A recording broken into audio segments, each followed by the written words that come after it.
नमस्कार। India speaks daily में आपका स्वागत है। इंडिया स्पीक्स डेली अर्थात no left no right, only Sanatan voice, और मैं हूं आपके साथ संदीप देव। राम जन्मभूमि की संघर्ष गाथा चल रही है और आज उसमें तीसरा अध्याय यानी तीसरा अंक जुड़ रहा है। पहला अंक था अयोध्या के रहस्य को लेकर, उसकी उत्पत्ति को लेकर। दूसरा अंक था कि भगवान राम के जन्मभूमि पर मंदिर किसने बनाया, और तीसरा अंक होना चाहिए कि उस मंदिर को किसने तोड़ा।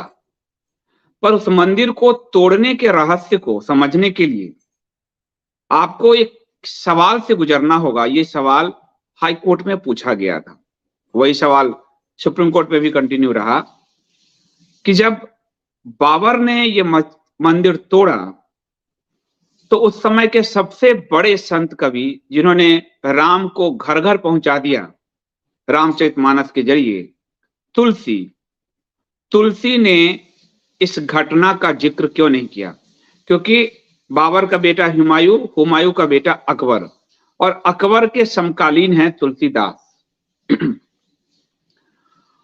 तो इस रहस्य से आपको हाई कोर्ट में पर्दा उठाने का प्रयास किया गया, लेकिन उसमें हिंदू पक्ष फेल हो गया। और इस रहस्य से पर्दा उठाने का प्रयास, ये सवाल मुस्लिम पक्ष लगातार पूछ रहा था। हिंदू पक्ष इस पे फेल हो गया।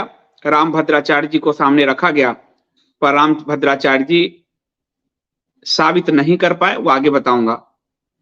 और उसके बाद कोर्ट के जो फैसले आए, हाई कोर्ट के बाद सुप्रीम कोर्ट में, उस सुप्रीम कोर्ट में एक बात क्लियर मेंशन है, और वो भी मुस्लिम जज के द्वारा, न्यायाधीश के द्वारा क्लियर मेंशन है कि मुस्लिम पक्ष यह साबित करने में नाकाम रहा कि वो बाबरी मस्जिद है। और ताज्जुब ये कि हिंदू और मुस्लिम दोनों पक्ष एक पॉइंट पर एग्री थे कि वो बाबरी मस्जिद है,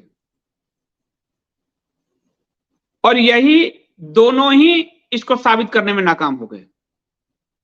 ये आपको बड़ा आश्चर्य होगा। कोर्ट के, मैं मतलब इतिहास और कोर्ट के फैसले दोनों से लेके आपको गूंथ कर दे रहा हूं विस्तृत। तो उस रहस्य से आपको आज पर्दा उठेगा कि दोनों ही ये साबित करने में नाकाम रहे, लेकिन हिंदुओं का एक पक्ष है जो यह साबित करने में कामयाब रहा कि वहां रामलला का जन्म हुआ था। तो ये इतना पेचीदा बन गया कि किसी को समझ नहीं आया, और इतिहास का सबसे बड़ा, सबसे ज्यादा लंबे समय तक चलने वाला झूठा नैरेशन वह यह बाबरी मस्जिद का ही रहा। तो इस पर जो मैं आज समझाऊंगा वो आपको एक संक्षिप्त करके समझाऊंगा, क्योंकि बिखरा हुआ है बहुत। मेरी रात कब रात होती है, कब दिन होता है, कब सुबह होती है, कब शाम होता है, पता नहीं। उसको मैं कंसाइज करने का प्रयास कर रहा हूं इतने सारे ग्रंथों से। और इस पर कल रात्रि, यानी तीसरा का चौथा एपिसोड, कल रात्रि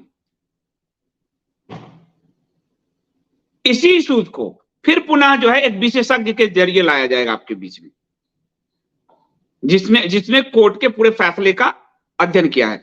तो आप ये मत समझना कि बीच के संघर्ष मैंने गायब कर दिए, अंग्रेज काल गायब कर दिए, 59 का में मंदिर प्रकट होने का। ना, तोड़ा किसने पहले जरूरी है। पहले बताया कि अयोध्या का रहस्य, दूसरा मंदिर का निर्माण, और तीसरा तोड़ा किसने। ये पूरा संघर्ष उस बात पर टिका हुआ है। इसको 2 एपिसोड हम करेंगे, एक जो मैं आपसे कर रहा हूं, दूसरा कोर्ट के फैसले से विशेषज्ञ आपको समझाएंगे। देन उसके बाद हम चलेंगे संघर्ष पर, ठीक है। तो तोड़ा किसने, ये समझे बिना उस संघर्ष को हम नहीं समझ सकते। इसलिए तुलसीदास से जो वामपंथियों ने, इस्लाम पंथियों ने प्रश्न किए और हिंदुओं ने उसके जवाब नहीं दिए और गलत दिए, और गलत के कारण वो कोर्ट से ठुकराए गए, साबित नहीं कर पाए, यह हमारे माथे पे भी एक कलंक है। तो आज उसका रहस्य खोलेंगे, और रहस्य कोई मैं नहीं कि खोज के ला रहा हूं, रहस्य साक्ष्य के साथ लिखा गया, साक्ष्य के साथ प्रस्तुत है, इसके बावजूद वो जनता तक नहीं पहुंचने दिया गया। किसके द्वारा? सूचना तंत्र के द्वारा, क्योंकि सूचना तंत्र को जो सूट करता है वही वो आगे ले जाता है। सूचना तंत्र मतलब मीडिया आदि। तो आज आपको उस रहस्य से पर्दा उठाया जाएगा, जिसके बाद आपके पैरों तले जमीन खिसक जाएगी। और हां, मैं अपनी बात कर रहा हूं, क्योंकि मैं झूठ नहीं बोलता हूं। राजयोगी में मैंने भी उस फॉल्स नरेशंस को डाला, मेरी बुद्धि भी भ्रमित थी। उस जब कोर्ट के फैसले मैंने पढ़े, जब उससे संबंधित दस्तावेज देखे, जब उस पर एक बड़ा रिसर्च थीसिस पढ़ा, तब जाकर मुझे पता चला कि मैं भी फॉल्स नरेशन का शिकार था। तो जो 250 साल का फॉल्स नरेशन है, उसका शिकार जब सब हो सकता है, तो मैं तो बस साधारण सा मनुष्य हूं। अच्छा, आज वो राजयोगी पुस्तक का जो वो एक पेज है अयोध्या को लेकर, वो मेरी ही किताब में कह रहा हूं, आपको कोई नहीं मिलेगा अभी के समय में जो मेरी ही किताब का वो पोर्शन गलत साबित हो गया मेरे आज के इस एपिसोड के रिसर्च से। इसलिए मैं जब स्वयं का नहीं हूं, तो मैं लेफ्ट का क्या रहूंगा, राइट का क्या रहूंगा। और सत्य तक पहुंचने का ये सबसे अच्छा मार्ग है कि अपनी बनी बनाई लकीर तय करके फिर उसको जस्टिफाई करने का प्रयास न किया जाए। हम पहले से परिणाम तय कर लेते हैं और उसके बाद जस्टिफाई करते हैं। जैसे मैंने परिणाम, अगर मुझे अपनी पुस्तक को जस्टिफाई करना था, तो मैं आज आपको वही बताऊंगा जो पूरा संसार आपको बताता है। लेकिन मैं अपने आप को गलत ठहराने के लिए तैयार हूं, क्योंकि सत्य के आलोक में वह फैक्ट गलत ठहरता है। इसलिए मैं आपसे आज सच बताने को तैयार हूं। तो आप तैयार रहिए। जब मैं ही गलत साबित अपने आप को कर रहा हूं, तो आप समझ सकते हैं कि मैं सबको साबित, और मैं नहीं करूंगा, क्षमा करें मुझे, कोर्ट के फैसले और थीसिस रिसर्च से। तो आप सब मेरे साथ बने रहिए, क्योंकि ये जो अयोध्या की संघर्ष गाथा है राम जन्मभूमि की, वो मुझे भी हिला रही है। और इतने सागर गागर में कहते हैं सागर भरने वाली बात, उसको कम शब्दों में आप तक ले आना। और मैं खुद के मानक तो नहीं, जो मैं जानता था वो मेरे ध्वस्त हो रहे हैं, जो मैं सपोर्ट करता था वो मेरे ध्वस्त हो रहे हैं। और इसलिए मैं तो पूरे हिंदुओं को कहां पता होगा, पढ़ने लिखने वाले को अगर नहीं पता है। तो इसलिए आप सब मेरे साथ बने रहिए, क्योंकि सत्य को जानना कलयुग में, निग्रहाचार्य जी ने कल कहा ना, सत्य के साथ खड़ा होना ही कलयुग में धर्म का साथ है। धर्म युद्ध में, और धर्म के साथ यदि आप हैं तो आप बचेंगे, वरना नहीं बचेंगे। ये एकदम स्पष्ट बात है। तो आज के इस पूरी श्रृंखला को लोग प्रायोजित कर रहे हैं, उनका मैं हाथ जोड़कर नमन कर रहा हूं, क्योंकि इस श्रृंखला में व्यूअरशिप आदि नहीं आएंगे, टीम पूरी लग रही है, इतने रिसर्च बुक्स आ रहे हैं, मैं पूरा जो है, तो प्रायोजन जो प्रायोजित है, प्रायोजक हैं, उनके द्वारा ये पूरा चल रहा है। आज के जो प्रायोजक हैं, हमारे मित्र हैं राजेश त्रिवेदी जी, उन्होंने हमेशा इंडिया स्पीक्स और कपोत को काफी सपोर्ट किया है, और अर्थ से भी सपोर्ट किया है। और उन्होंने आज अपने माता पिता हिम्मतलाल त्रिवेदी जी और रुक्षमणि त्रिवेदी जी के नाम पर इसको प्रायोजित किया है। उनके माता पिता के चरणों में मेरा नमन है, मेरा प्रणाम है। और ये बहुत अच्छी बात है, क्योंकि बुजुर्ग आज हमारे स्क्रीन पर हैं, उनका आशीर्वाद होगा, क्योंकि आज जो सत्य उद्घाटित होगा वो चमत्कृत करने वाला होगा, और कई लोगों के, यानी कि अधिकांश हिंदुओं के, 99% हिंदुओं के विश्वास को डुला देगा। तो इसलिए आप मेरे साथ बने रहिए, ज्वाइन बटन के जरिए चैनल को बचाए रखिए, लाइक कीजिए ताकि मैक्सिमम लोगों तक सत्य पहुंचे। साथ ही आप लोग ऑल सब नोटिफिकेशन का बटन दबाए रखिए, ताकि ऑल का जो है, जब आप बेल आइकन दबाते हैं तो पर्सनलाइज पे चला जाता है, उसको ऑल करना होता है। तो ऑल का दबाए रखिए, सब्सक्रिप्शन जरूर भरिए, कंटेंट का छोटा सा मूल्य 100 रुपीज पर मंथ का, डिस्क्रिप्शन में पिन कमेंट में और आपके स्क्रीन पर डिटेल है। मैं लौटता हूं इस प्रोमो के बाद। तुलसीदास जी वाला प्रश्न मैं छोड़कर जा रहा हूं। बहुत बहुत धन्यवाद।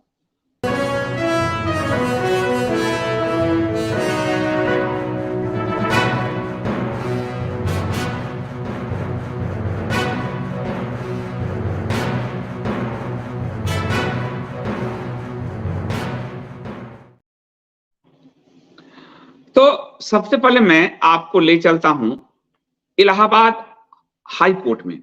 मैं इसलिए ले चलता हूं कि जो सुप्रीम कोर्ट के निर्णय 2019 के जो निर्णय है राम मंदिर पर, उसमें 929 पेज सुप्रीम कोर्ट का है और उसके बाद के 116 पेज इलाहाबाद हाई कोर्ट के साक्ष्य दिए गए। और इस 929 जो पेज हैं, इसमें भी 50-60% इलाहाबाद हाई कोर्ट के ही निर्णय है। असल में इलाहाबाद हाई कोर्ट में यह साबित हुआ था 2010 में कि वो राम जन्मभूमि है, वहां के जजों ने लिखा इसको, उसी को आधार बना के 19 में यह फैसला दिया गया है। इसलिए मील का पत्थर राम जन्मभूमि में इलाहाबाद हाई कोर्ट का वो निर्णय है जो 2010 में दिया गया और जिसको हूबहू सुप्रीम कोर्ट ने अपने 1045 पेज के निर्णय में शामिल किया है। अब इलाहाबाद हाई कोर्ट में जब ये बहस चल रहा था तो बाबरी मस्जिद एक्शन कमेटी और बाबरी मस्जिद की तरफ से लेफ्ट हिस्टोरियंस बहुत प्रयास कर रहे थे। और आपने हमारे जो पुरातत्वविद हैं के मोहम्मद, यदि उनकी बायोग्राफी पढ़ी है जो आपके कपोत पर उपलब्ध है, मैं भी भारतीय, तो वो कहेंगे कि आपको कि भारत का मुस्लिम मानस भी एक समय तैयार हो गया कि ये दे दिया जाए, परंतु जो इस्लामिस्ट कट्टर और कम्युनिस्ट, उन्होंने इस मुद्दे को सबसे ज्यादा उलझाया और हिंदू मुस्लिमों के बीच वैमनस्यता पैदा की। के मोहम्मद खुद एक मुस्लिम है, परंतु उन्होंने राम मंदिर के साक्ष्यों के साथ वो खड़े रहे और उसको राम जन्मभूमि माना। तो बात यह हुआ कि इलाहाबाद हाई कोर्ट के सामने मुस्लिम लोगों ने, मुस्लिम पर्सनल लॉ बोर्ड बार बार एक बात ले आया कि जिस वक्त बाबरी मस्जिद बनाई गई, बाबरी मस्जिद यानी बाबर ने तोड़ के कहा बाबरी मस्जिद बनाई, तो बाबर का पुत्र हुआ हुमायूं और हुमायूं का पुत्र हुआ अकबर। और अकबर के काल में सबसे बड़े राम भक्त तुलसी हुए, जिनका रामचरितमानस घर घर प्रचलित हुआ। मैं आपको काल बता देता हूं, काल के हिसाब से देखिएगा। तुलसीदास जी का जो काल है, जन्म 1511 ईस्वी में हुआ है और मृत्यु उनका 1623 में हुआ है। 100-125 साल वो जिए। और उस समय अकबर का काल है, अकबर 1556 में गद्दी पर बैठा है और वह अकबर जो है आपको 1556 से 1605 में वो गद्दी से उतरा है। 1556 से 1605 और तुलसीदास जी का है 1511 से 1623, यानी अकबर के मृत्यु के बाद तक तुलसीदास रहे। तुलसीदास, क्योंकि रामचरितमानस एक राम भक्ति का सबसे बड़ा आधार ग्रंथ है कलयुग में, और तुलसीदास जी ने उन्हें लिखा है और तुलसीदास जी ने उन्हें अयोध्या में लिखा। अयोध्या में लिखा, वो बताता हूं। तो तुलसीदास का जो कार्यकाल है, मतलब उनका जो काल है, वो अकबर का के समकालीन है। बाबर जो है वो बाबर 1526 से 1530 तक शासन किया। वो सिर्फ 4 साल शासन करता है भारत में। मुगल साम्राज्य का जो संस्थापक था बाबर, वो सिर्फ 4 साल उसने शासन किया था भारत में। बाबर का बेटा हुआ हुमायूं, हुमायूं का हुआ अकबर, अकबर का हुआ जहांगीर, जहांगीर का हुआ शाहजहां, शाहजहां का हुआ औरंगजेब। अब औरंगजेब का कार्यकाल क्या है, आप यहां ध्यान दीजिए। 1658 से 1707। तो औरंगजेब 1658 में गद्दी पर बैठा है और उससे करीब 20-25 साल पहले तुलसीदास जी का देहावगमन हो चुका, वो ब्रह्मलीन हो चुके, उन्होंने शरीर त्याग दिए थे। ठीक है, औरंगजेब के शासन से पहले और अकबर के शासन में वो है। तो बाबर ने मस्जिद तोड़ा, मंदिर तोड़ा, मस्जिद बनाया। तो ये तुलसी को लिखना चाहिए था, क्योंकि इतना बड़ा कवि जो राम पर लिख रहा है, वो इस मंदिर के तोड़े जाने का जिक्र क्यों नहीं कर रहा। ये बात मुस्लिम पर्सनल लॉ बोर्ड, बाबरी मस्जिद एक्शन कमेटी से लेकर पूरे हिस्टोरियन ने, और हिस्टोरियन मतलब इस्लामिस्ट एंड कम्युनिस्टों ने हाई कोर्ट में इसको रखा। उसके बाद इलाहाबाद हाई कोर्ट में इस पर जब सुनवाई चल रही थी और उसमें रामभद्राचार्य जी को इसके लिए लाया गया क्योंकि आज के समय कहा गया कि रामचरितमानस को सबसे ज्यादा समझने वाले और खासकर रामानंदा संप्रदाय से जगत गुरु हैं, वो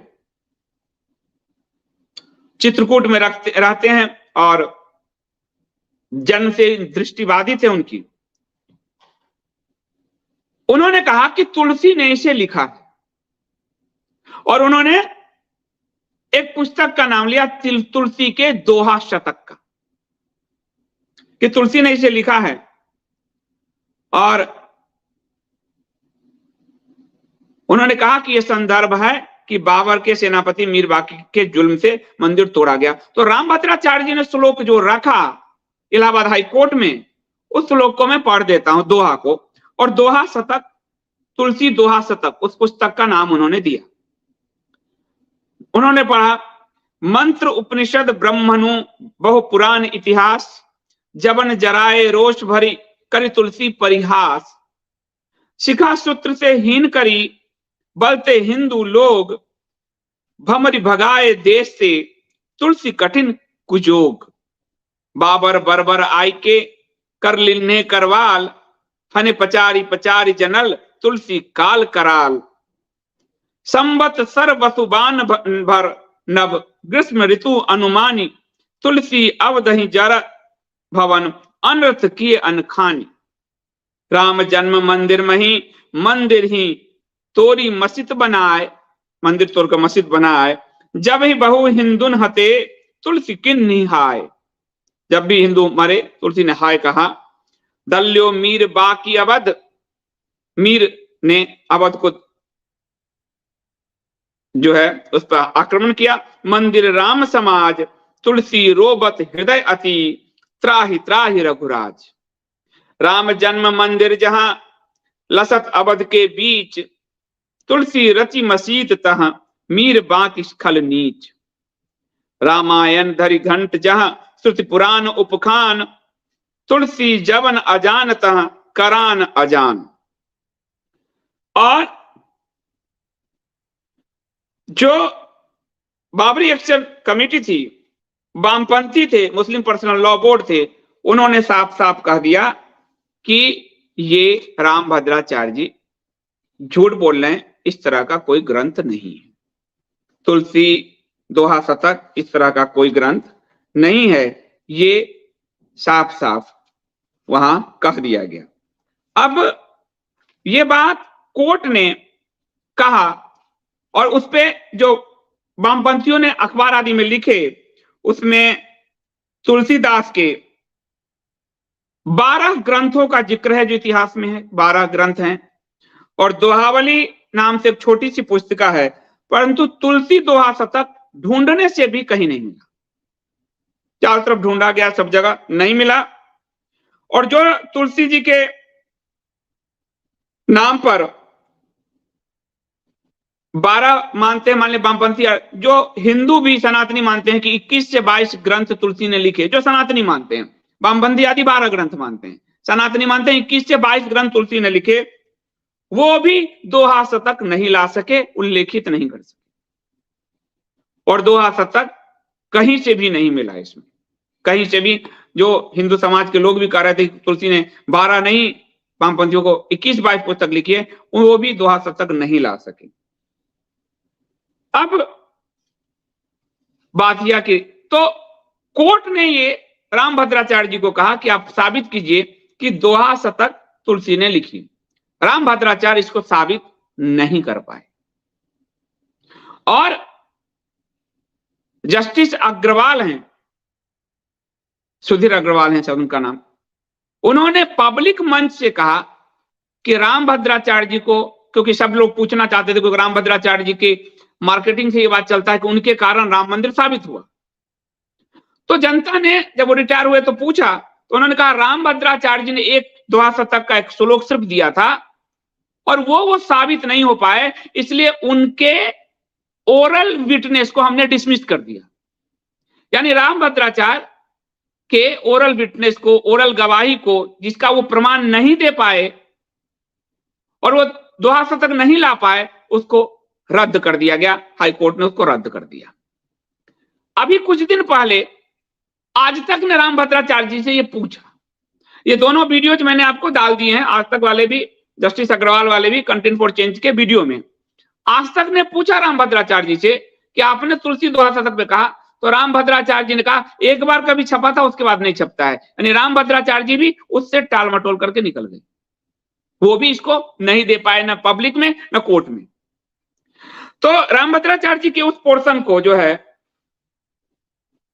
हेमंत शर्मा जी ने अपनी पुस्तक युद्ध में अयोध्या में लिखा, पर हेमंत शर्मा जी मेरे गुरु जैसे हैं, पर उन्होंने भी अपना एक बचाव किया उसमें, और उन्होंने कहा कि हाईकोर्ट ने दोहा शतक को संज्ञान में लिया, इसलिए हम इसका जिक्र कर रहे हैं। वो भी ये नहीं कह रहे कि हाईकोर्ट ने इसको एविडेंस में लिया, संज्ञान में लिया, बाद में उसको रिजेक्ट किया, इसलिए उन्होंने कहा कि मैं जिक्र कर रहा हूं बस।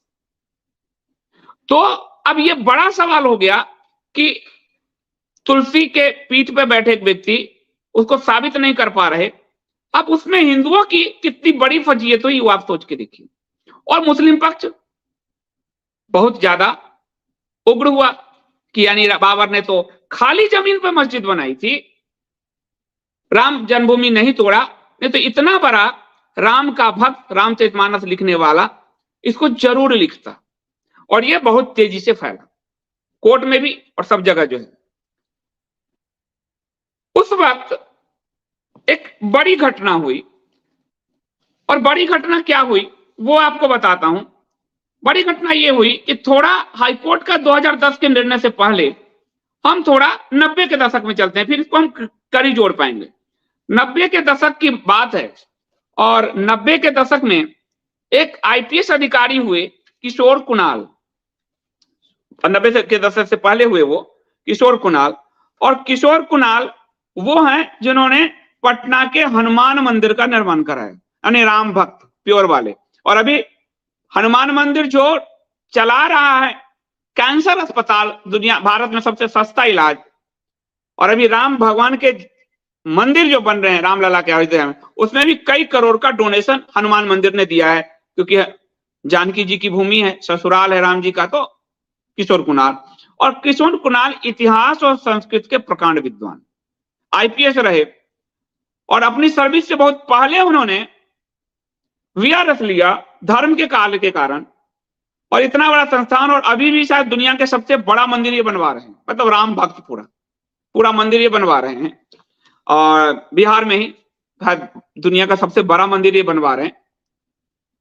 जब बीपी सिंह थे, आपको बताऊं, उस समय प्राइम मिनिस्टर थे बीपी सिंह, और कांग्रेस की सरकार गई थी, तो बीपी सिंह के समय किशोर कुणाल को special officer on special duty Ayodhya बनाया गया, officer on special duty Ayodhya.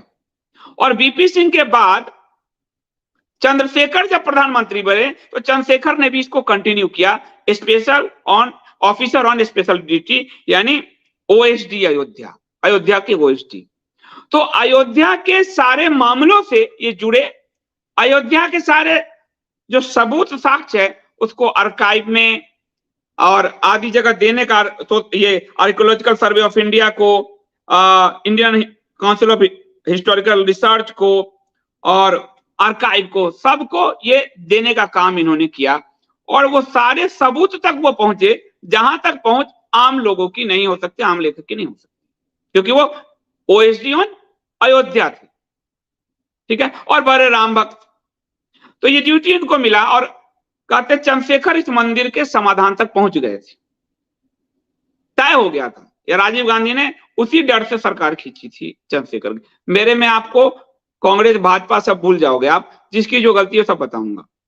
तो इनको जब बनाया गया तो इन्होंने पूरे रिसर्च किए, और बड़ी बात यह है कि इनके रिसर्च को जो इन्होंने लिखते हैं, आई must intervene in the Ayodhya dispute, और ये पुस्तक अंग्रेजी में है, और अयोध्या के पूरे इतिहास को इलाहाबाद हाई कोर्ट तक, उसके बाद ये ओरिजिनल एक थीसिस है, ये पुस्तक सिर्फ नहीं है। थीसिस जिसको पढ़ना हो और जिसको वास्तविक में अयोध्या को समझना हो, मतलब डिस्प्यूट को, इतिहास आदि को नहीं, पुराने, वो भी आपको मिल जाएंगे।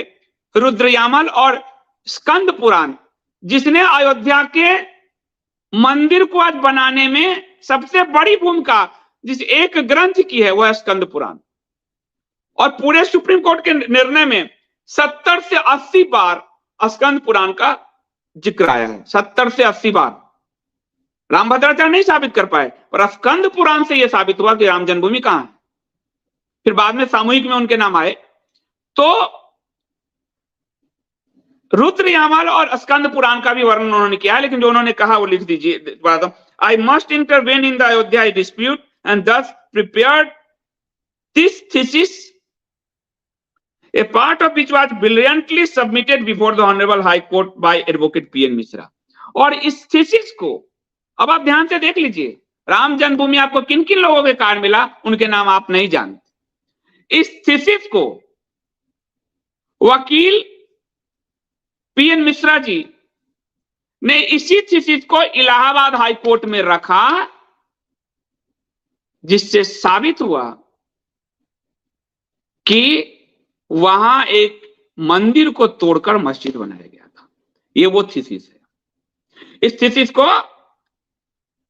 वकील P.N. मिश्रा जी ने, और ये वकील P.N. मिश्रा जी किसके थे? शंकराचार्य जी के वकील, संघियों के वकील नहीं। दो तरह की संस्थाएं वहां पे जो काम कर रही थी। तो एक जो शंकराचार्य जी की संस्था थी, जिसमें चारों पीठ शंकराचार्य जी थे, चारों पीठों ने अपने वकील जो किए थे, वो आपको उनका अखिल भारतीय श्री राम जन्मभूमि पुनरुद्धार समिति, अखिल भारतीय राम जन्मभूमि पुनरुद्धार समिति, और जो संघ BHP का है वो है रामलला विराजमान। तो अखिल भारतीय श्री राम जन्मभूमि पुनरुद्धार समिति में चारों शंकराचार्य जी की ओर से जो केस को प्रेजेंट कर रहे थे इतिहास में, वो वकील P.N. मिश्रा, उन्होंने इस थीसिस को हाईकोर्ट में रखा। और हाईकोर्ट में ये थीसिस पहुंचते ही तुलसीदास जी वाला वो सवाल गायब हो गया। तुलसीदास जी वाला वो सवाल गायब हो गया, जो रामभद्राचार्य जी के कारण हिंदुओं की एक असहज स्थिति हो गई, सबूत नहीं, और वो तुलसीदास का स्थापित नहीं कर पा रहे, वो सवाल गायब हो गया, उसको डिसमिस कर दिया गया और नए एविडेंस लिए गए। वो जो नया एविडेंस है, यह एविडेंस मुस्लिम और हिंदू पक्ष, मुस्लिम और संघ वाला हिंदू पक्ष दोनों यह सत्यापित करने में लगे थे। मुस्लिम कह रहे थे कि ये बाबर ने समतल जमीन पे बनाया इसलिए बाबरी मस्जिद। संघ वाला हिंदू कह रहे थे कि बाबर ने मंदिर तोड़ के बनाया इसलिए ये बाबरी मस्जिद। इस पे मैं हाईकोर्ट के, सुप्रीम कोर्ट के कुछ निर्णय की कॉपी में है, पहले वो दिखाता हूं, फिर से इस पे आऊंगा। कुछ कॉपीज मैंने डाले हैं, जरा देखो, जो है वो जरा दिखाओ। आप इसको देखेंगे कि ये फैसला सुप्रीम कोर्ट के उससे मैंने लिया है। रिब्यूटिंग द एबव सबमिशन प्रिंसिपली अर्ज बाय मिस्टर P.N. मिश्रा, जो इस किताब में जिनका नाम है, ये सुप्रीम कोर्ट में नाम है। सुप्रीम कोर्ट के फैसले से मिला ना, तो सुप्रीम कोर्ट ने एविडेंस पे दिया। और आपको आज भी जो कम्युनिस्ट और इस्लामिस्ट पक्ष कह रहा है कि बिना एविडेंस के सुप्रीम कोर्ट ने भावनात्मक रूप से दे दिया, ये कह रहा है ना आपको। सुप्रीम कोर्ट के निर्णय में सारे एविडेंस हैं। और राइट पक्ष कर रहा है सुप्रीम कोर्ट ने नहीं, मोदी जी ने दिलवा दिया बिना सबूत के। तो पूरा सुप्रीम कोर्ट का निर्णय आपको 10,1045 पढ़ने का मैं इस पे बताता जाऊंगा आगे हर एपिसोड्स में। तो reverting the above submission principally urged by P.N. Mishra and Mohammad Nizamuddin Pasha, ये जो है बिहाफ ऑफ सूट नंबर इतना इतना इतना, ये इसमें कह रहे हैं कि मीर बाकी का नाम लिया, कमांडर उसका जो है, और वो कह रहे हैं कि जस्टिस US खान कह रहे हैं, देखो नीचे देखो जस्टिस US खान का, देखो ऊपर नीचे नीचे पढ़ रहा है, हाँ जस्टिस US खान। अब आप ध्यान से देखिए, एक दो लाइन जो है जस्टिस US खान का बड़ा देखो, बड़ा करो उसको। मुस्लिम जज है, न्यायाधीश है, लेकिन अब मुस्लिम है तो मुस्लिम कह रहा हूं, ये लाइन मोटा वाला देखो। अब आप देखिए यहाँ मुस्लिम पक्ष इसको बाबरी मस्जिद साबित करने में लगा था कि बाबर ने प्लेन भूमि पर यह बनाया। हिंदू पक्ष भी संघ वाला इसको बाबरी मस्जिद साबित करने में लगा था कि राम जन्मभूमि तोड़कर बाबर ने बनाया।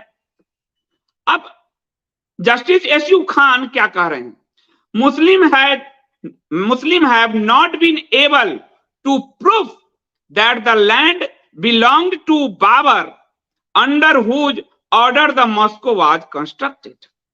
मुस्लिम पक्ष ये साबित ही नहीं कर पाया कि यह बाबर जो है ने इस मस्जिद का निर्माण कराया था। और ये कहते, आप अगला फैसला देखो, हिंदुओं का भी जो बाबर ने बनवाया वो चीजें ध्वस्त हो गई। तो किसने किया?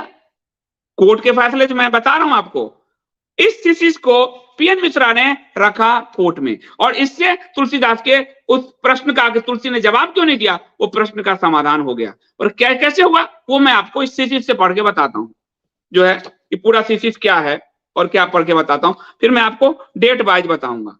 अब ईश्वर कुणाल ने कहा कि मैं इतिहास में को लेके इतनी झूठ बोली जा रही थी, जिसके कारण दुखी होकर मैंने कहा कि ये थीसिस दें, और जिस कारण इस थीसिस से के कारण जिसको पीएन मिश्रा ने प्रस्तुत किया वहां हमारी एक तरह से जीत हो पाई।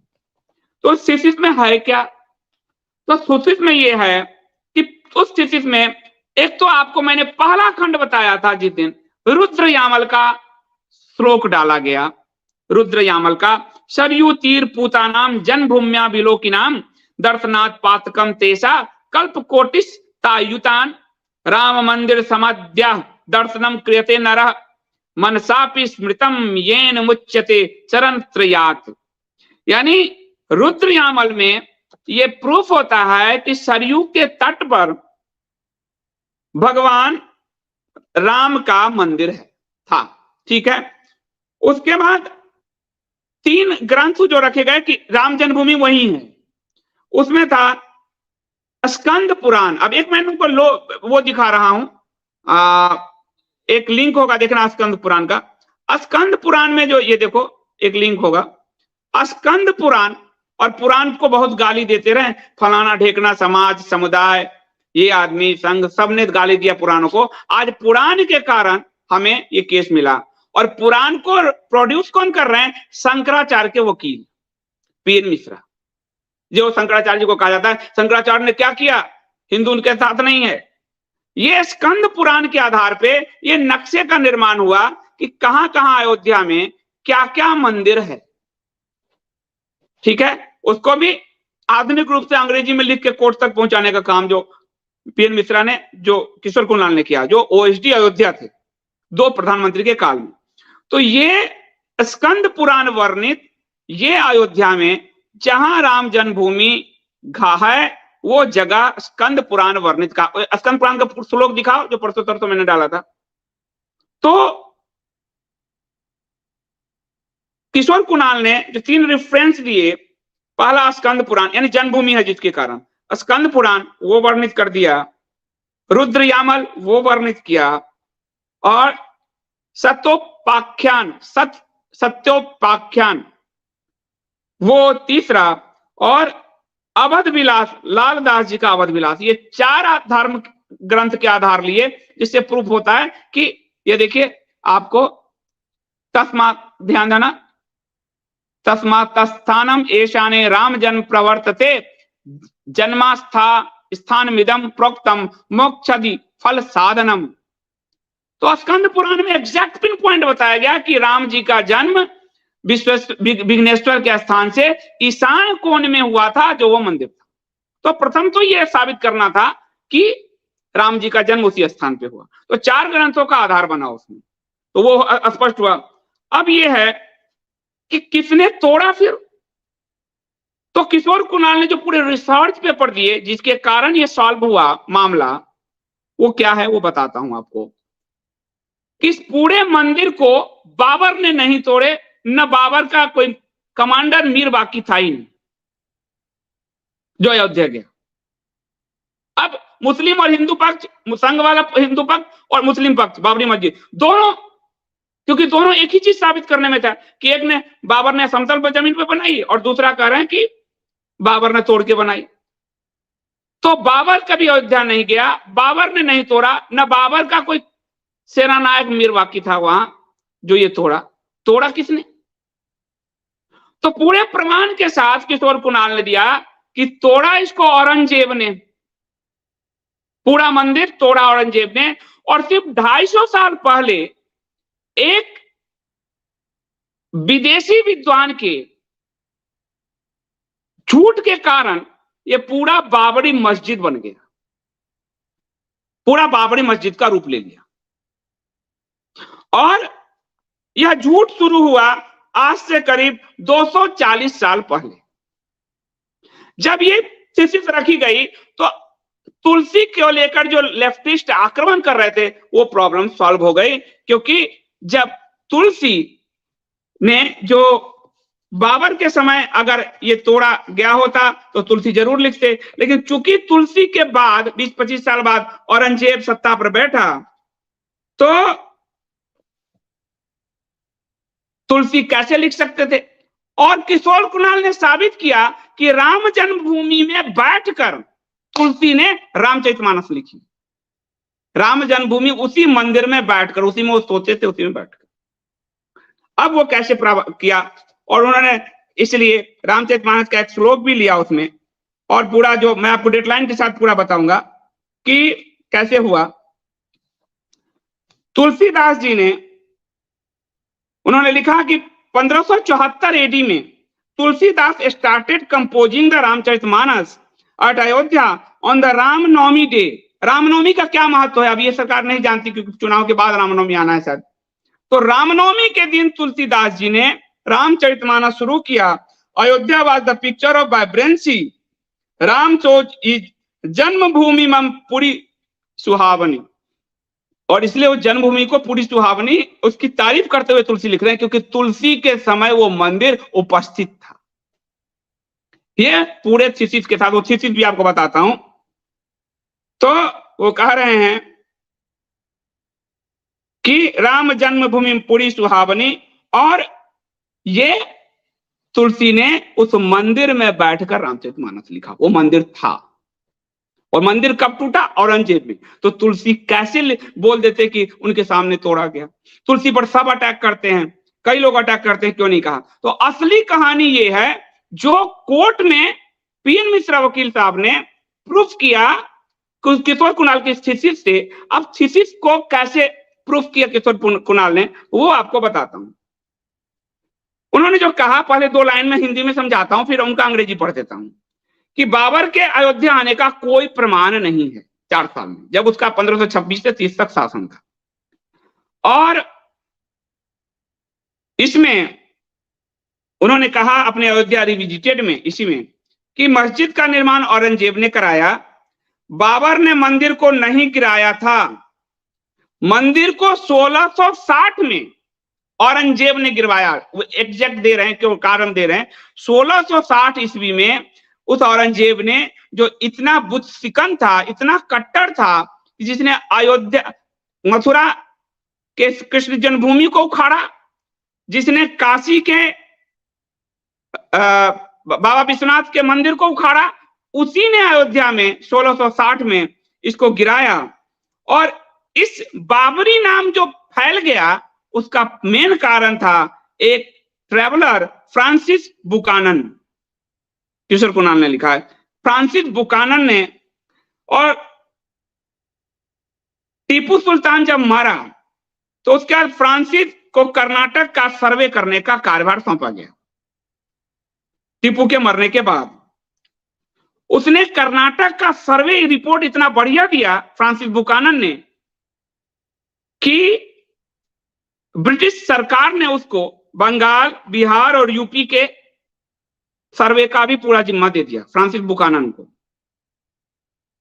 और तब उसने गोरखपुर डिवीजन का 1813 में सर्वे किया। गोरखपुर डिवीजन में ही अयोध्या था, तो सर्वे उसने पूरा किया।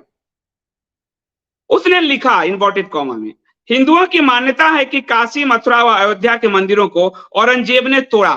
फ्रांसिस बुकानन के लिखने से पूर्व तक भारत के तत्कालीन हिंदू सब ये बात जानते थे, कहते थे कि ये मंदिर औरंगजेब ने तोड़ा। उस समय तक के समाज में हर कोई इसको औरंगजेब ने तोड़ा यही कह रहा था, बाबर ने नहीं तोड़ा ये नहीं कह रहा था। लेकिन फ्रांसिस बुकानन ने कहा कि हमें एक शिलालेख मिला जिस पर लिखा है कि अयोध्या के मंदिर को औरंगजेब ने नहीं बाबर ने तोड़ा, और उसकी इस रिपोर्ट को, वो शिलालेख भी मैं आपको बताऊंगा, एक फॉल्स शिलालेख, उसके इस रिपोर्ट को ईस्ट इंडिया कंपनी के बोर्ड ने, उसमें उसका डायरेक्टर था मार्टिन ने 1838 में बुकानन का नाम नहीं लिया, नाम चुराने की आदत आज की नहीं है, पुरानी है, बुकानन का नाम नहीं लिया और अयोध्या की पूरी कहानी लिख दिया। किसने? ईस्ट इंडिया कंपनी के डायरेक्टर मार्टिन ने। और कहानी लिख के उसमें कहा कि बाबर ने तोड़ा। तो पूरे ब्रिटेन काल में, यहां से लेकर ब्रिटेन तक ये फैल गया कि बाबर ने ही मंदिर तोड़े। और जो तत्कालीन समाज तक जो जानते थे, आज जैसे आपको अभी तक आपको कोर्ट के, आप पढ़े लिखे हो, आपके पास सोशल मीडिया की ताकत है,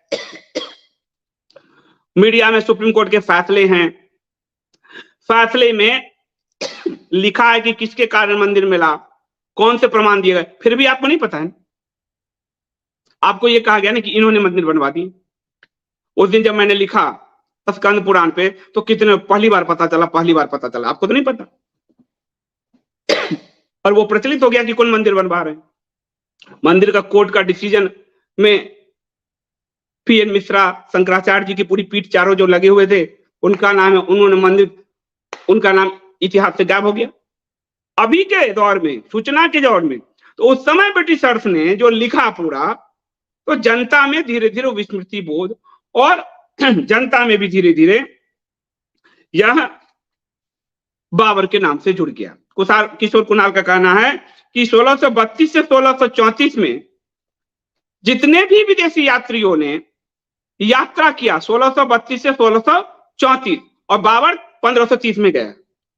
1632 से 1634 में जितने भी लोग, अंग्रेजों ने, विदेशियों ने यात्रा किया, उस सब ने मंदिर को देखा, क्योंकि मंदिर 1660 में टूटा था, तो सबने मंदिर का जिक्र किया। और स्वयं तुलसीदास ने रामचरितमानस को अयोध्या के राम मंदिर में बैठकर लिखा। इसलिए तुलसीदास जी पर जब आक्रमण करे कम्युनिस्ट वामपंथी, और उसमें जब दक्षिणपंथी भी जुड़ जाए, तो आप समझिए कि वो तुलसीदास जी कितने पावरफुल हैं कि राम जी के जन्म लला के बैठ के तब रामचरितमानस आज जनमन में जा पाया, इतना प्रचलित हुआ। तो 32 से 34 तक सभी ट्रैवलर्स ने इसको लिखा कि राम वो मंदिर है, टूटा 60 में। तो जहांगीर के ईस्ट इंडिया कंपनी का एक प्रतिनिधि था विलियम फिंच, वो जहांगीर के शासनकाल में आया और 608 से 611 तक वो रहा। अकबर, फिर जहांगीर, फिर शाहजहां, फिर औरंगजेब। तो जहांगीर में रहा, उसने अयोध्या का दौरा किया और उसने अपने वृत्तांत में राम मंदिर का जिक्र किया, कोई मस्जिद का जिक्र नहीं किया। ठीक है। तो दूसरे यूरोपियन मिशनरी थे जोसुइट जोसेफ टेफेनथेलर, वो भारत में 38 साल रहकर उन्होंने काम किया। वो 1767 में अयोध्या गया, 1767 में औरंगजेब की मृत्यु के बाद। औरंगजेब 1707 में मरा है, 7 में। और उसने भी लिखा है कि औरंगजेब ने ही रामकोट को ध्वंस करके मस्जिद बनाई। उसने अपने विवरण में सीता रसोई, स्वर्ग द्वार, वेदी का भी उल्लेख किया है। उस समय तक आप देखिए। तो अब मैं आपको 2-3 और प्रमाण के साथ फिर किशोर कुणाल का अंग्रेजी में लिखा हुआ भी आपको बताता हूं, जिसके कारण ये हमें मिल पाया। वरना अगर आधार ही फॉल्स होगा तो आप कैसे साबित कर पाओगे? जब बाबर का आधार लोगे तो बाबर ने तोड़ा नहीं, तो वो प्रमाण मिल नहीं रहा था। उस प्रमाण के लिए जबरदस्ती एक दोहा गढ़ा गया, वो दोहा फॉल्स साबित हो गया, तो हिंदू का केस कमजोर। और हिंदुओं का केस के एक और किताब के कारण कमजोर हुआ, वो भी कुणाल कहते हैं, वो किताब भी बीएचपी ने प्रेस किया, संघियों ने कोई पढ़ाई नहीं की, इसलिए केस कमजोर। ये तो आपको जो हम सब भी, मैं भी पहले कहता था ये बात, और मैं भी माफी मांगता हूं कान पकड़ के, जब तक ये कि शंकराचार्य जी ने को करना चाहिए था, नहीं किया ये तो उनकी जो अखिल भारतीय राम जन्मभूमि पुनरुद्धार समिति है, जिसकी ओर से ये केस पेश किया गया, उसने एक बड़ी भूमिका निभाई सुप्रीम कोर्ट के ऑर्डर में 80/12 स्कंद पुराण। अब आपको दिखाता हूं।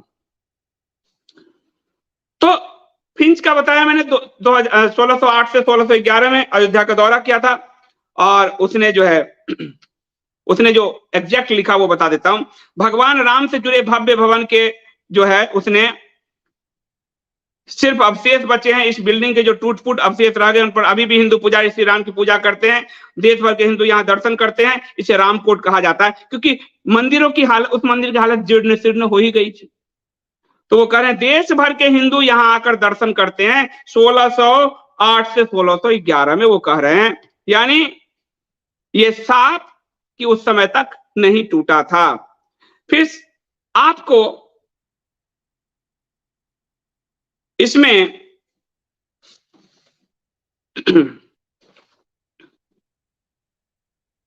अबुल फजल है आईनी अकबरी, अकबर के काल में, वो तो उसका दरबारी है। 1598 में उसने लिखा कि अयोध्या, जिसे आमतौर पर अवध के नाम से जाना जाता है, जो पूरब में 40 कोस और उत्तर में 20 कोस तक फैली है, इसे भूमि का एक पवित्र टुकड़ा माना जाता है। यह अवध देश के सबसे बड़े नगरों में से एक है और इसकी मान्यता सबसे पुराने शहर में से है। यह त्रेता युग में रामचंद्र जी का निवास था, जिन्हें उनके शासन और धर्मनिष्ठा के लिए आदर्श माना जाता है। अकबर ने हिंदुओं में श्री राम के प्रति आस्था को देखते हुए राम और सीता की आकृति बनी मोहरें भी जाहिर की। ये अबुल फजल ने लिखा, ठीक है। 1695 से 1696 में भी औरंगजेब का मंत्री था एक, उसने भी जो लिखा था कि, तो उसने भी बाबर का जिक्र नहीं किया, ठीक है। उसके बाद शिलालेख की जो कहानी आई वो कैसे आई, और एक किताब का नाम आया सहीफा चहल नैसेह बहादुर शाही। इस किताब को कोर्ट में पेश किया बीएचपी के वकील ने, विश्व हिंदू परिषद के वकील ने, यह साबित करने के लिए कि वो बाबर ने तोड़े। पुस्तक का नाम है सहीफा चहल नैसेह बहादुर शाही, ठीक है। अब हम देखते हैं कि इस पर किशोर कुणाल की थीसिस क्या कहती है। और आप कहोगे कि एक लेखक लिख दिया थीसिस उसी से, तो ये कोर्ट में प्रूफ हो के आपको राम मंदिर मिला है, तो फिर राम मंदिर को ही इग्नोर कर दो फिर, ठीक है, जब आपको ये ऐसा लगेगा तो उस किताब पे मैं आता हूं। उस किताब से पहले किशोर कुणाल ने जो कुछ कहा है वो मैं आपको अंग्रेजी में पढ़ देता हूं। अभी तक उनके हिंदी में मैंने बताए थोड़े थोड़े, अब बताता हूं। Many will be assumed to learn that so-called Babari mosque does not figure in any text for more than 240 years. 240 साल पहले जो है, उससे पहले किसी भी साहित्य में, यात्रा वृत्तांत में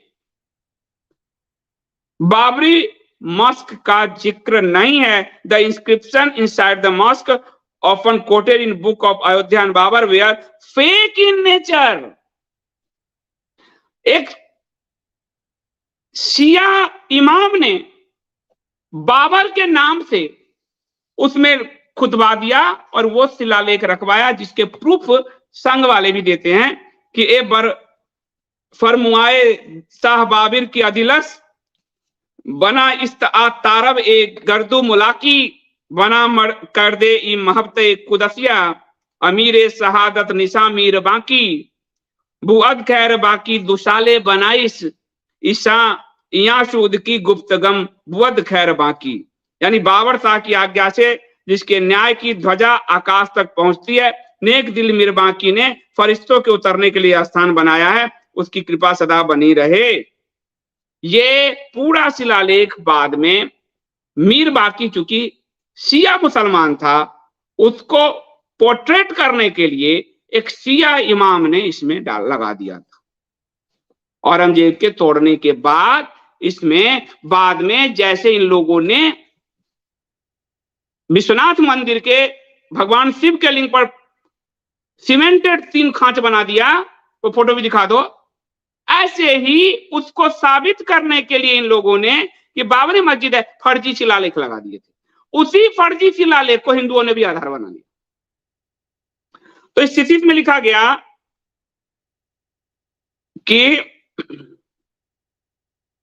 often quoted and the inscription inside the mosque often quoted in book on Ayodhya और Babar were fake in nature. उन्होंने कहा contrary to the common belief, जहां आमतौर पर लोगों का विश्वास है, Babar were never visited Ayodhya and in fact he said no occasion to visit it. और वो उसने जैसे इन्होंने ऐसे यहां किया, ऐसे ही मुस्लिमों ने वहां भी किया बाबर को साबित करने के लिए। और उसकी वजह क्या थी? आप कहोगे औरंगजेब तोड़ा तो मुसलमान तो भी कर सकते थे। की वजह है कि इसलिए बाबर को वो लोग, क्योंकि मुगल सल्तनत का संस्थापक, इसलिए मुगल से खुद को यहाँ के मुस्लिम जोड़ते हैं। संस्थापक जैसे राम जी के वंशज हिंदू, उस तरह हम बाबर के वंशज हैं। तो बाबर के ब्लड को अपने आप जोड़ने के लिए उन्होंने बाबरी किया उसको, ताकि इसको कोई हिला ना सके। और आज यहां से वही 25 किलोमीटर दूर बाबर से भी पुराने पैगंबर मोहम्मद के नाम से मस्जिद बन रहा है, उनको कौन हिला देगा? और 4 गेट खलीफा के नाम पे बन रहे हैं। आगे के 25 साल बाद के गजा जो तैयार हो रहा है उसको कौन करेगा? तो बाबर को, चूंकि वो संस्थापक था मुगल वंश, यहाँ के मुसलमान खुद को तुगलक, लोदी, गुलाम, खलजी वंश से नहीं जोड़ते, मुगल वंश से जोड़ते हैं। तो अपने फोर फादर यानी बाबर ही मेरा ब्लड है, उसके कारण उसको वो दिया और उसमें डाला कि बाबर ने ही रास्ता चलाया कि हम तुम्हारे मंदिर तोड़ेंगे, क्योंकि औरंगजेब के तो ऑलरेडी इतने तोड़े हुए। तो मुगल वंश के नींव को स्थापित करने के लिए इन्होंने ये कुकर्म जोड़े। अब इसमें देखते हैं, मीर बाकी of the inscription is different from बाकी ऑफ बाबरनामा। बाबरनामा में जो एक बाकी का नाम है वो बाकी, और ये मीर बाकी बिल्कुल ही अलग है। किशोर कुणाल ने लिखा प्रूफ के साथ। And he was never the governor of Ayodhya, और वो अयोध्या का कभी गवर्नर नहीं रहा। तो तोड़ने की कहां से बात आ गई? He was never the governor of Ayodhya. In fact सच क्या है, बाकी तास्किंदी तास्कंद की तरफ से ही बाबर उबर आए थे। तो बाकी एक जो मीर बाकी कहते हैं, बाकी तास्किंदी was a petty commander of Bengal of a small troop of Babur and is constant chase against the rebel governor of Awadh Bayazid।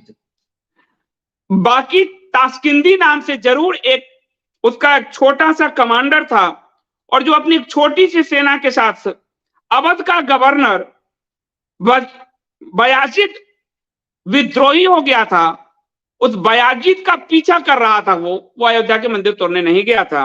And his companion बीवान, और वह बाकी तास्किंदी और बीवान ये दोनों मिलकर क्या कर रहे थे, अयोध्या का गवर्नर बागी हो गया था बयाजिद, उसका पीछा कर रहे थे।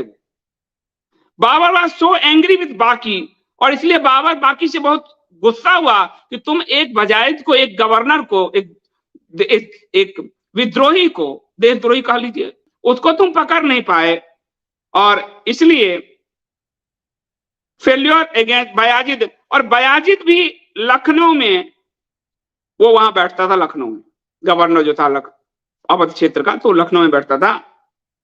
एंड ही डिसमिस्ड, और इसके कारण जो है, और इसके कारण बाबर ने उस बाकी तास्किंदी को डिसमिस कर दिया, क्योंकि वो बयाजिद को पकड़ नहीं लाया, अवध के गवर्नर को पकड़ कर नहीं लाया, इसके कारण उस बाकी को उसने डिसमिस कर दिया। तो कोई मीर बाकी भी नहीं था जिसका नाम लिया गया। From service along with the Awadh troop which was his command, and thereafter बाकी तास्किंदी was never heard of। उसके बाद बाकी तास्किंदी के बारे में किसी ने नहीं सुना कि बाकी तास्किंदी कहा गया। No person by the name of Mir Baqi, Mir बाकी नाम का कोई पर्सन था ही नहीं, बाबर का सेनापति। No person of by the name of Mir Baqi. इसलिए मैंने आपको कहा था कि आज जो बताऊंगा बरसों से, दशकों से जमाए हुए आपके अस्तित्व, सोच हिला देगी। मेरी भी हिला दी। मैंने तो ऑलरेडी अपनी आलोचना की कि मैंने भी गलत लिख दिया, योगी की किताब में, क्योंकि रेफरेंस में संघ का किताब लिया था, संघ में यही विचार चलते हैं, तो वही लिया था मैंने। तो no person by the name of Mir Baqi was a historical figure, ऐतिहासिक रूप से मीर बाकी नाम का कोई वजूद अस्तित्व में ही नहीं। सिमिलरली मूसा अरस्किन, एक बाबर को एक और कहानी गढ़ी गई कि बाबर को मूसा अरस्किन नाम का एक था जिसने उकसाया था यह मंदिर तोड़ने के लिए। असल में मूसा अरस्किन नाम का भी ऐतिहासिक रूप से कोई व्यक्ति था ही नहीं। मूसा Erskine who is credited to bless Babur to emperor of Hindustan, उसने कहा था कि इस मंदिर को अगर तू तोड़ देगा तो हिंदुस्तान का बादशाह बनेगा। ये मूसा अरस्किन नाम का व्यक्ति भी इतिहास में है ही नहीं, मीर बाकी इतिहास में है ही नहीं। और कोर्ट में ये कोर्ट हुए हैं भैया, हम नहीं कुछ कह रहे। अब Babur had no role either in the demolition of any temple of Ayodhya और in the construction of a mosque at that site. इन्होंने लिखा कि बाबर की कोई भूमिका नहीं थी, इतनी मोटी ग्रंथ है ये पूरी थीसिस है जो है। और बाबर के समय, और आपको बताऊं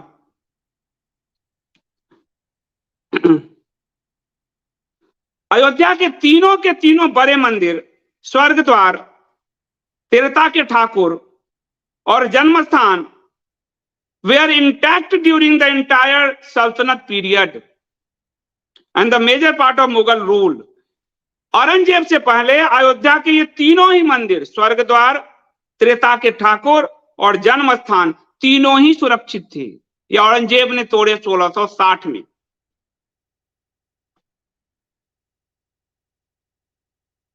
और उसने कहा कि Aurangzeb to be Delhi throne in 1658 AD, there are many evidence to prove that the Swarg Dwar temple was demolished by Aurangzeb when Fidai Khan was governor there. Fidai Khan जो औरंगजेब का गवर्नर था, उसने, इसके पूरे साक्ष्य हैं कि उसने इसको तोड़ी। Fidai Khan was the governor of Awadh twice, और वो अवध का 2 बार गवर्नर रहा था। फर्स्ट 1658 से 1662 में, और उसके बाद 1669 से 1670 में। It has been discuss in detail chapter 8 में, पूरा इसके बारे में, बहुत लंबा है ये। How the temple of Ayodhya were razed to ground during the first stint of Fidai Khan. Fidai Khan के पहले कार्यकाल में अयोध्या के मंदिरों को ध्वंस किया गया। ये फेदाई खान था, ये बादशाह औरंगजेब था, और ये फिदाई खान उसका गवर्नर था जिसने अयोध्या के मंदिरों को तोड़ा। The demolition of the temple and construction of the mosque on the Janmasthan site during the regime of Aurangzeb was known to the general public in 1813 to 1814। 1813-14 तक भारत की पूरी जनता ये जानती थी और यही कहती थी कि औरंगजेब ने भगवान राम का मंदिर तोड़ा। इसलिए आपको एक बड़ा संघर्ष 1813-14 के आपको बाद में दिखेगा, जो मैं आपको जब संघर्ष वाले चैप्टर में, तो 1813-14 तक भारत की सारी जनता यही जानती थी, यही कहती थी, अयोध्या से लेकर सब जगह, कि इसको तोड़ा औरंगजेब ने। ये 250 साल। इसलिए फेक नरेशन क्या होता है, उस फेक नरेशन में बेचारे तुलसीदास जी को कैसे घसीट दिया गया। उस फेक नरेशन में हिंदू संघ पक्ष और मुस्लिम पक्ष दोनों बाबरी बाबरी चिल्लाते रहे और औरंगजेब बचता। अब आप बुकानन मेड सर्वे, जो आपको बता चुका हूं, बुकानन के सर्वे है। इस सर्वे के कारण बुकानन ने ये क्रिएट किया और अंग्रेजों ने इसको पूरा फैला दिया। There is a very disturbing trend that our established historians have been defending the, मतलब हमारे हिस्टोरियंस उस औरंगजेब को बचाते हैं जो घृणा से भरा हुआ था हिंदुओं के प्रति। उस औरंगजेब को वो बचाते हैं। उसके बाद फिर मैं आगे का संघर्ष आगे बताऊंगा और आपको जो है, तो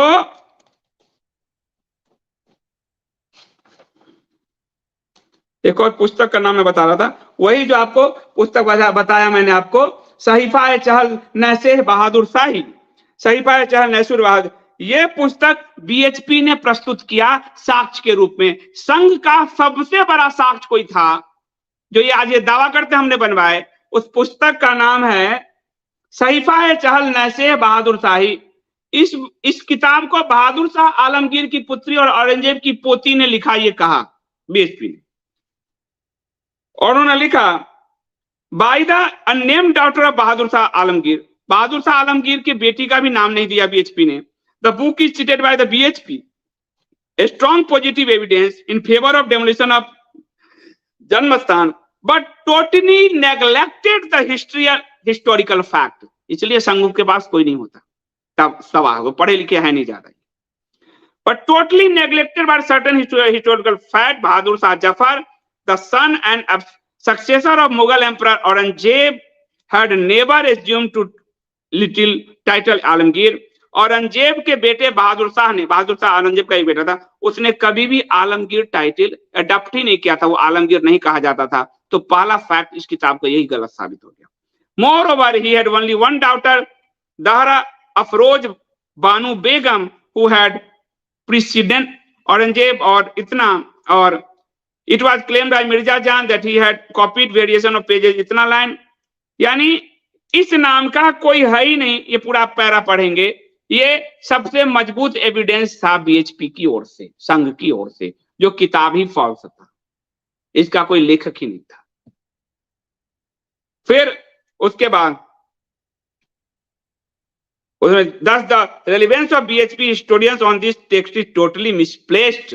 ठीक है, और उन्होंने कहा कि moreover 12 line of which we are reportedly reproductive by were Mirza Jain, it is simply written that the temple of Ayodhya was demolished। और इस पूरी किताब में सिर्फ 12 लाइन है मात्र कि अयोध्या में टेम्पल तोड़ा गया। ये इनके मजबूत, और ये बनाने चले, ये सबूत इनकी तरफ से रखे गए थे, और शंकराचार्य जी की तरफ से जो सबूत रखे गए पीएन मिश्रा कि ये वो थीसिस है जिसको किशोर कुणाल ने मांगा। और किशोर कुणाल सबसे बड़े राम भक्त, हनुमान जी का इतना बड़ा मंदिर बनाने वाले, दुनिया के सबसे बड़ा भगवान हिंदू धर्म का विष्णु भगवान का मंदिर बनवाने जा रहे हैं बिहार में, और ओएसडी ऑफ 2 प्राइम मिनिस्टर्स, सारे साक्ष्य के साथ। इसके कारण जो तुलसी पर अटैक होता है, तुलसी कितने सच्चे थे, तुलसी पर हिंदुओं ने भी अटैक किया कि तुलसी बाबा ने एक लाइन क्यों नहीं लिखा, और मुस्लिमों ने कहा तुलसी ने क्यों नहीं लिखा। साबित होता है कि तुलसी के समय तुलसी तो उसी मंदिर में बैठकर अपनी रामचरितमानस लिख रही थी। ये इतना बड़ा सबूत है जिससे उस पूरे नैरेशन को ध्वस्त हो जाता है, और औरंगजेब को बचाने और अपनी ब्लड लाइन बाबर से जोड़ने की एक जो कुत्सित प्रयास था वो खत्म हो जाता है, और मासूम से तुलसी उससे बच जाते हैं। और तुलसी के नाम पर जब हम फेक रामभद्राचार्य जैसे फेक सबूत गढ़े जाते हैं, वो कोर्ट में नहीं ठहर पाता, बाहर सुधीर अग्रवाल जस्टिस आगे कहते हमने रिजेक्ट किया उनको, आज वो आज तक में कह रहे हैं, वो एक बार कभी छपा था अब नहीं है कहीं, वो आज हमारे केस को कमजोर कर रहा होता, हम हार जाते यदि पीएन मिश्रा ने इस स्थिति को कोर्ट में कोर्ट नहीं किया होता। और जब सुप्रीम कोर्ट के जस्टिस मुस्लिम जस्टिस खान साहब ने लिखा कि मुस्लिम ये साबित ही नहीं कर पाए कि बाबर ने कोई मस्जिद वहां बनाया, तो कोर्ट के फैसले, इस कोर्ट के फैसले से आपको मिला है, उसको थीसिस को मैं आपको पढ़ के बता रहा हूं। सत्य वह है जो दर्ज है, सत्य वह नहीं है जो सुनाई देता है। झूठ का शोर इतना बड़ा होता है कि 1813-14 तक जो भारत की जनता जानती थी औरंगजेब ने तोड़ा, वो आज की जनता जानती है बाबर ने तोड़ा।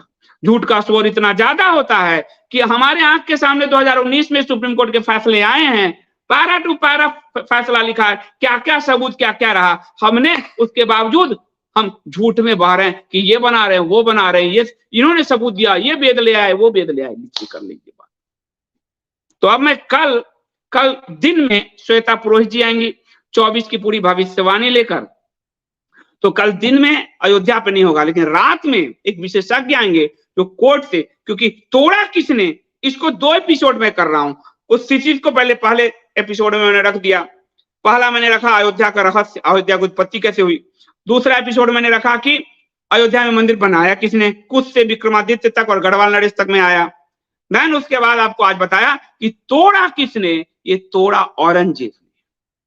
और बताया कि तुलसी क्यों नहीं लिख पाए, जो तुलसी को सब हिंदू भी गाली देते हैं और मुस्लिम भी उन्हीं के आधार पे बाबरी को बचाना चाहते थे, क्योंकि तुलसी तो उसी मंदिर में जन्मभूमि में बैठकर रामचरितमानस लिख रहे थे।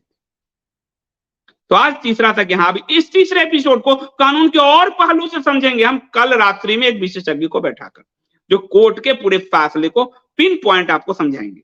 देन मैं एडवोकेट पीएन मिश्रा को भी लाऊंगा, जिन्होंने पूरे सबसे ज्यादा फैक्ट केस में जो प्रस्तुत किए हैं वो पीएन मिश्रा साहब ने किया। ये किशोर कुणाल ने आपको लिखा भी है आईपीएस। और ये पुस्तक आप सब रख लीजिए, थीसिस, ये तो कम छपती है, इंग्लिश में है, ज्यादा पढ़ते भी नहीं लोग, तो थीसिस है, लेकिन ये आप रखो, क्योंकि अयोध्या पे वर्तमान समय में जो ऑथेंटिक रिसर्च बुक, बाकी किताबों से लेके उसका करके नहीं, रिसर्च बुक जो लिखा गया वो ये है। और जो आधार बना, जिनका फैक्ट इलाहाबाद हाई कोर्ट के निर्णय में, और इलाहाबाद हाई कोर्ट का वो निर्णय ही आज सुप्रीम कोर्ट का निर्णय, सबूत वही है। निर्णय में थोड़ा बदलाव हुआ, इलाहाबाद हाई कोर्ट ने 2 हिस्सा हिंदुओं को और 1 हिस्सा मुस्लिम को दिया था, सुप्रीम कोर्ट ने वो पूरा हिस्सा हिंदू को देके 5 एकड़ मुसलमानों को बांट दिया है। इतना ही फर्क है। तो ये आपको मैंने बता दिए। क्वेश्चन आंसर सेशन इसमें नहीं लेते हैं, तो आप तो मुझे क्षमा कीजिएगा, क्योंकि पढ़ते पढ़ते नोट्स बनाते हुए हालत खराब हो जाती है। तो अब मैं कल रात्रि इस एपिसोड पे एक विशेषज्ञ लाऊंगा, और जो आपको बताएगा कि मुस्लिम साबित ही नहीं कर पाए कि बाबर मस्जिद बनाया था। आप सोच के देखो, मुस्लिम ही साबित नहीं कर पाए, हम लोगों को पता ही नहीं चल रहा था। तो और कल दोपहर 3:15 बजे श्वेता पुरोहित जी आएंगी आपके साथ, 24 के पूरे दस्तावेज बनाकर वो ला रही हैं, 24 का भविष्यवाणी लेकर 24 कैसा रहेगा। तो अभी के लिए मुझे अनुमति दीजिए। जय श्री राम। और बाबा तुलसी की बड़ी कृपा है कि बाबा तुलसी इन फर्जियों के चक्कर में नहीं पड़े। ये लोग तो कोर्ट में फर्जी उनको साबित करने पे तैयार में बैठे थे, जबरदस्ती उनके मुंह से दुआ लिखलवा दिया। बाबा तुलसी, ये होता है सत्य का प्रकाश। बाबा तुलसी अपनी जगह है, और जो उनके घर घर उनके गीत गाए जाते हैं, ये स्थिति है। तुलसी पीठ पर बैठे हुए लोग भगवान इतने बड़े तुलसीदास जी के मुंह से झूठ बुलवा देते हैं, क्या कहें। तो बहुत बहुत धन्यवाद आप सबका, और आप सब इतना सुन रहे हैं, इसको अच्छे से ले रहे हैं और प्रायोजित कर रहे हैं। इस अंक को हमारे मित्र राजेश त्रिवेदी जी ने अपने माता पिता हिम्मतलाल त्रिवेदी जी और रुक्षमणि त्रिवेदी जी के लिए के नाम पर प्रायोजित किया है। उनका दोनों माता पिता को मैं प्रणाम करता हूं। और आप सब भी जो लोग इस पूरी श्रृंखला को प्रायोजित करना चाहते हैं, वो अमरदीप से संपर्क कर सकते हैं 8826291284 पर। आप जो प्रायोजित कर रहे हैं, वो इतनी मेहनत आपको दिख रही होगी कि धर्म की इस पूरी यात्रा में कल की पीढ़ी को वो सच पता रहेगा, वरना आज तो अखबार से लेके सब जगह झूठ ही चल रहा है। इसलिए सत्य की इस यात्रा में आइए, कम लोग ही सही पर हम साथ चलें। अभी के लिए इतना ही। बहुत बहुत धन्यवाद। जय श्री राम।